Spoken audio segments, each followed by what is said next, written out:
Hello friends, कैसे हो? उम्मीद है आप बहुत अच्छे होंगे। आज की इस वीडियो में मैं आप सभी को गुणनखंड कैसे करते हैं बहुत ही आसान तरीके से इस वीडियो में सिखाने वाला, क्योंकि जो हमारे छोटे छोटे भाई होते हैं उन सभी को यहाँ पर गुणनखंड करना नहीं आता। आज उनके लिए वीडियो बनाया जा रहा ताकि वो भी अच्छे तरीके से सीख जाएं कि आखिर में गुणनखंड कैसे करते हैं। तो चलिए दोस्तों, हम लोग यहाँ पर गुणनखंड करना हम लोग यहाँ पर सीख लेते हैं, ठीक है ना। तो आप लोगों के लिए यहाँ पर दो प्रश्न लेकर आऊँ ताकि मैं आप सभी को अच्छे तरीके से गुणनखंड करना सिखा दूं, ठीक है ना। तो चलिए हम यहाँ पर सीखते हैं। तो सबसे पहले आपको क्या करना है मेरे प्यारे भाइयों, सबसे पहले आपको यहाँ पर इस बहुपद को अच्छे तरीके से आपको यहाँ पर देखना है, ठीक है ना। देखने के बाद आपको क्या करना है, इस बहुपद में आपको एक्स स्क्वायर को ढूंढना है। क्या ढूंढना है? एक्स स्क्वायर को ढूंढना है, ठीक है ना। तो इस बहुपद में आपको एक्स स्क्वायर कहाँ नजर आ रहा है? आप बोलोगे सर जी यहाँ पर नजर आ रहा है। इस तरह से आपको क्या करना है, इसको अंडरलाइन कर लेना है, ठीक है ना। अब इसके बाद आपको क्या करना है, इस एक्स स्क्वायर के साथ जो भी नंबर हो उसका गुणा लास्ट वाले नंबर आपको 6 से कर देना है, ठीक है ना। चलो अब देखो यहाँ पर एक्स स्क्वायर के साथ क्या दिख रहा है हमारे पास, यहाँ पर देखो 2 दिख रहा है। इस 2 का गुणा हम लोग किससे करेंगे? हम लोग यहाँ पर लास्ट वाले नंबर 6 से करेंगे, ठीक है ना। तो चलिए हम लोग यहाँ पर 2 का गुणा हम लोग यहाँ पर लास्ट वाले नंबर 6 से करते हैं, ठीक है ना। तो क्या हो जाएगा, देखो यहाँ पर 2 6 कितना होता है? 12 होता है। तो आपको यहाँ पर 12 इस तरह से लिख देना है, ठीक है ना, लिख दिया। अब इसके बाद आपको क्या करना है मेरे प्यारे भाइयों, आपको इस 12 को आपको ऐसे 2 भागों में तोड़ो। अगर उन दोनों संख्याओं को आपस में क्या किया जाए, गुणा किया जाए, तो वही नंबर क्या मिलना चाहिए? 12 मिलना चाहिए, ठीक है ना। अब इसके बाद उन दोनों संख्याओं को आपस में क्या किया जाए, जोड़ा जाए, तो वही नंबर क्या मिलना चाहिए? हमको यहाँ पर 7 मिलना चाहिए। नहीं समझ आया मैंने क्या बोला? ध्यान सुनो। देखो मैंने बोला इस 12 को आपको ऐसे 2 भागों में तोड़ो। क्या करना है, इस 12 को ऐसे 2 भागों में तोड़ो। अगर उन दोनों संख्याओं को, उन दोनों भागों को आपस में क्या किया जाए, गुणा किया जाए, मतलब उन दोनों संख्याओं को आपस में गुणा किया जाए, तो यही नंबर क्या मिलना चाहिए? हमको यहाँ पर 12 मिलना चाहिए, ठीक है ना। अब देखो यहाँ पर क्या है, जोड़ का चिन्ह है। क्या किसका जोड़, किसका चिन्ह है? यहाँ पर जोड़ का है। तो जोड़ने पर हमको यहाँ पर क्या मिलना चाहिए? हमको यहाँ पर 7 मिलना चाहिए, ठीक है ना। मैंने क्या बोला, मैंने बोला इस 12 को आपको ऐसे 2 भागों में तोड़ना है। अगर उन दोनों भागों को आपस में क्या किया जाए, गुणा किया जाए, तो वही नंबर क्या मिलना चाहिए? यहाँ पर 12 मिलना चाहिए। अब यहाँ पर देखो क्या है, जोड़ है, तो उन दोनों संख्याओं को आपस में जोड़ा जाए तो वही नंबर क्या मिलना चाहिए? हमको 7 मिलना चाहिए, ठीक है ना। अब आपको दिक्कत कहाँ होती है? दिक्कत होती है मेरे प्यारे भाइयों यही नंबर को आपको 2 भागों में तोड़ने में होती है, क्योंकि बहुत सारे बच्चे हैं जिनको यहाँ पर ये तोड़ना नहीं आता। आज मैं आप सभी को ये भी सिखाऊंगा इस तरह से इस नंबर को कैसे 2 भागों में तोड़ते हैं, ठीक है ना। चलिए अब देखो आपको क्या करना है, इस तरह से आपको एक लाइन खींचना है, एक लाइन आपको यहाँ पे इस तरह से और खींचना है, ठीक है ना। जिसको भी तोड़ना है इसके अंदर आपको रख देना है। हम लोगों को किसको तोड़ना है? हम लोगों को यहाँ पर 12 को तोड़ना है। तो आपको 12 को इस तरह से यहाँ पर लिख देना है, ठीक है ना। अब इसके बाद आपको क्या करना है, इसको काटना है। किससे काटना है? 2 से। सबसे पहले आपको 2 ही से काटना है, ठीक है ना। चलिए 2 से भाग देंगे, इसमें 2 से कितना होता है? 12 होता है। अब बताओ 2 6 किससे कटेगा? 2 ही से कटेगा, ठीक है ना। यहाँ पर क्या होगा, 2 3 6 हो जाएगा। अब बताओ 3 किससे कटे? 3 हमारा स्वयं से घटेगा, ठीक है ना। 3 कम यहाँ पर 3 हो जाएगा, ठीक है ना।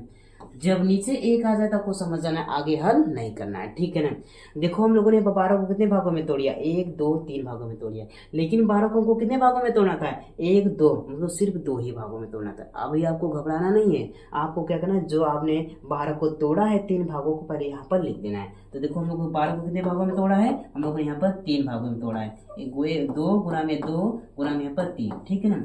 तो अब क्या करना है, अब आपको यहाँ पर क्या करना है, इन तीनों संख्याओं को, इन तीनों भागों को आपस में क्या करना है, आपको गुणा करके आपको यहाँ पर 2 भाग बनाना है। मतलब इन तीनों भागों का यूज करके आपको 2 भाग कैसे भी करके बना लेना है, ठीक है ना।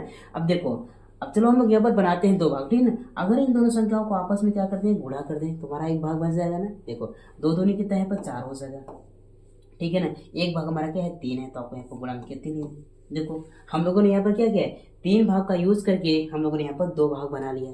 अब हम लोग यहाँ पर ट्राई करेंगे, जो हम लोगों ने यहाँ पर 12 को यहाँ पर 2 भागों में तोड़ा है, इन दोनों संख्याओं को आपस में गुणा करते हैं तो हमको यहाँ पर 12 मिलता है कि नहीं मिलता है। और इन दोनों संख्याओं को आपस में क्या करते हैं, जोड़ते हैं, तो हमको यहाँ पर ये 7 मिलता है कि नहीं मिलता है। आइए चेक करते हैं, ठीक है ना। देखो 4 और 3 का गुणा करेंगे तो क्या होगा, यहाँ पर 4 3 कितना हो जाएगा, 12 हो जाएगा। क्या हो जाएगा, 12 हो जाएगा, ठीक है ना। अब जोड़ते हैं, देखो गुणा करने पर हमको क्या मिल रहा है, हमको 12 तो मिल रहा है। अब जोड़ते हैं, देखते हैं हमको यहाँ पे ये 7 मिलता है कि नहीं। देखो अगर हम 4 और प्लस में क्या करें, हम लोग यहाँ पर 3 करें तो हमको क्या मिलेगा, 4 3 कितना होता है, यहाँ पर 7 होता है। तो दोनों नियम को क्या कर रहा है, यहाँ पर 4 और 3 यहाँ पर संतुष्ट कर रहा है। देखो गुणा कर रहे हैं तब भी हमारे पास क्या आ रहा है, 12 आ रहा है, और यहाँ पर इन 4 और 3 को आपस में क्या कर रहे हैं, जोड़ रहे हैं, तब भी हमको क्या मिला है, आपको यहाँ पर 7 मिला है। तो हमको यहाँ पर काम बन गया। अब क्या करना है, अब आपको जो यहाँ पर मिला है 4 प्लस में यहाँ पर ये जो 3 मिला है, इसको आपको क्या करना है, जो आपको 4 और प्लस में 3 मिला है, इसको आपको क्या करना है, 7 की जगह पर आपको यहाँ पर रख देना है। तो चलिए क्या करते हैं, इस 4 प्लस में 3 को प्लस 3 को हम लोग यहाँ पर 7 की जगह, सिर्फ 7 की जगह पर रखना है, किसी की जगह पर नहीं रखना है, ठीक है ना। चलो अब देखो बाकी जो नंबर जैसा है उसको वैसे ही लिखेंगे, ठीक है ना। यहाँ पर क्या है, देखो यहाँ पर ये 2x² तो उसको वैसे ही लिखेंगे, ठीक है ना। प्लस है तो प्लस करेंगे। अब देखो यहाँ पर 7 को हमको क्या लिखना है, हमको 4 प्लस में 3 लिखना है। यहाँ पर लिखेंगे यहाँ पर 4 प्लस में यहाँ पर 3, इसके बाद देखो क्या है, x है तो आपको यहाँ पर x लगाना है, प्लस है तो प्लस करेंगे, 6 है तो आपको यहाँ पर 6 कर देना है, कर दिया, ठीक है ना। अब इसके बाद आपको क्या करना है, इस x का गुणा आपको अंदर कर देना है। तो चलिए कर देते हैं, ठीक है ना। अब बाकी जो नंबर जैसा है उसको वैसे लिखेंगे। देखो यहाँ पर 2x² है, प्लस है तो प्लस करेंगे, ठीक है ना।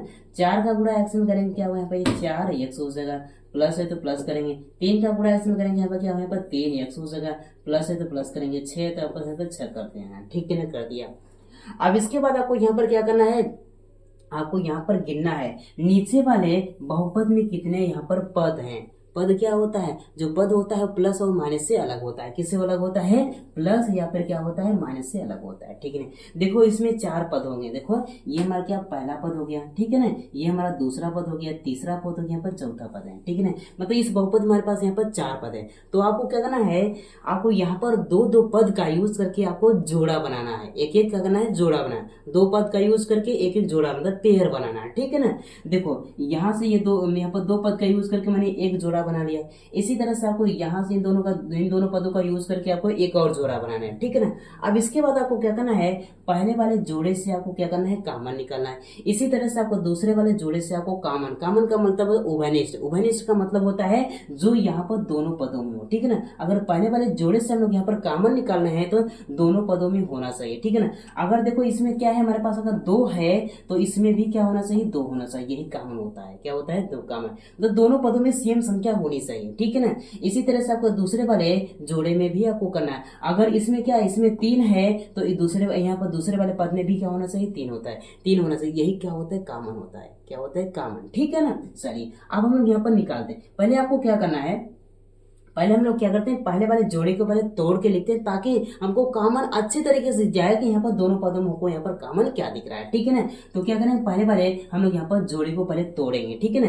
पहले वाले पद को पहले तोड़ते हैं। अब देखो यहाँ पर 2x² है, इसको हम लोग यहाँ पर क्या लिख सकते हैं, 2x² को लिखेंगे 2 गुना में, ठीक है ना। स्क्वायर का मतलब होता है नीचे वाली क्या होती है, संख्या जो होती है 2 बार गुणा के रूप में लिखी होती है। तो इसके लिखेंगे 2 क्या है, अब स्क्वायर है तो यहाँ पर स्क्वायर का मतलब नीचे वाली संख्या 2 बार गुणा होती है। यहाँ पर x को क्या होगा, 2 बार गुणा होगा, x गुना यहाँ पर x, ठीक है ना।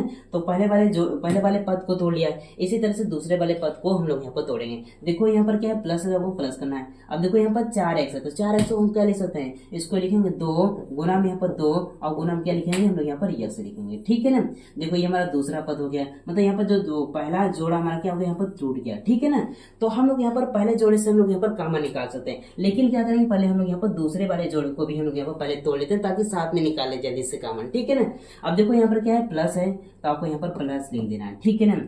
अब देखो यहाँ पर 3x है, 3x को हम यहाँ पर क्या लिख सकते हैं, इसको लिखेंगे 3 गुना में हम यहाँ पर x लिख सकते हैं, पहला पद टूट गया, ठीक है ना। प्लस है तो आपको प्लस करना है। अब देखो यहाँ पर 6 को हम लोग क्या लिख सकते हैं, इसको लिखेंगे यहाँ पर 3 गुना में हम यहाँ पर 2 लिख सकते हैं, ठीक है। दूसरा पद भी टूट गया, मतलब यहाँ पर ये हमारा कितना है, ये हमारा दूसरा जोड़ा भी हो गया, ठीक है ना। तो क्या करते हैं, पहले वाले जोड़े से हम लोग यहाँ पर कॉमन निकालते हैं, ठीक है ना। अब देखेंगे दोनों पदों में होना चाहिए, ये हमारा क्या है, पहला जोड़ा है, क्या है, हमारा पहला जोड़ा है, ठीक है ना।